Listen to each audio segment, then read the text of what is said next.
धारपुर, एक गांव जहां न धन की कमी थी न सुख की, लेकिन गांव के एक कोने में मिट्टी का एक टूटा फूटा घर था जहां राइस्टार अपने बेटे सूखा लकड़ा के साथ रहता था। लेकिन वो बच्चा आम नहीं था। उसका पूरा शरीर लकड़ी जैसा सख्त और ठंडा था, आंखें गहरी जैसे किसी और ही दुनिया की, शरीर में कुछ ऐसा जो इंसानों में नहीं होता। राइस्टार उसे दुनिया से छिपा कर रखता था क्योंकि वो जानता था ये बच्चा उस पुराने श्राप से जुड़ा है जो कभी गांव पर पड़ा था। कहानी सालों पुरानी थी। एक साधु गांव में भीख मांगने आया था। गांव वालों ने उसका मजाक उड़ाया, उसे मारा तक। मरते वक्त उसने बस इतना कहा, जिस दिन लकड़ी जैसा बच्चा जन्मेगा इस गांव का अंत वही करेगा। तब से गांव वाले किसी भी लकड़ी जैसी चीज से डरते थे। पेड़, गुड़िया, खिलौना सब जला देते थे। पर जो असली खतरा था वो तो उनके ही बीच पल रहा था। एक दिन सूखा लकड़ा ने मासूमियत से कहा, पापा मुझे भी बच्चों के साथ खेलना है। राइस्टार चिल्लाया, नहीं, अगर तू बाहर गया तू मारा जाएगा। पर बच्चे कब मानते हैं। उसी शाम जब राइस्टार खेत में था, सूखा लकड़ा घर से बाहर निकल गया और गांव वालों ने उसे देख लिया।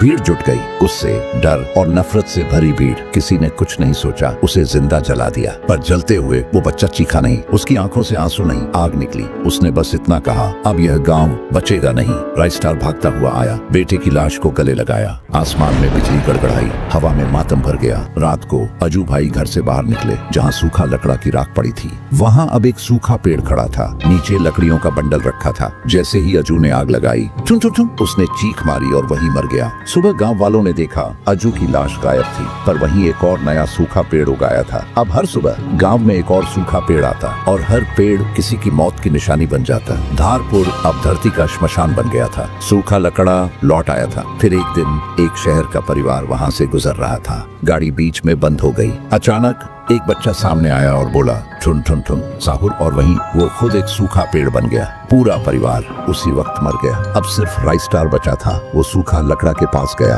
रोते हुए बोला, बेटा ये तू क्या कर रहा है। सूखा लकड़ा गुस्से में बोला, इन्हीं ने मुझे जलाया था, अब सब जलेंगे। और उसने राइस्टार पर वार कर दिया। जब राइस्टार को होश आया, उसने देखा पूरा गांव फिर से जिंदा था। न कोई पेड़, न कोई लाश। अजू और ज्ञान हंसते हुए बोले, क्या हुआ भाई। राइस्टार हैरान रह गया, जो मर चुके थे वो जिंदा कैसे। फिर रात में बादल गरजने लगे। राइस्टार घर से बाहर निकला और आसमान की तरफ देखा। उसके पैरों के नीचे से जमीन खिसक गई। सैकड़ों सूखे पेड़ हवा में तैरते हुए गांव की तरफ बढ़ रहे थे। अब सवाल ये है, क्या राइस्टार धारपुर को बचा पाएगा या पूरे गांव की किस्मत बन जाएगी एक और सूखा पेड़। अगर पार्ट 2 चाहिए तो कमेंट करो। सूखा लकड़ा फिर लौटेगा।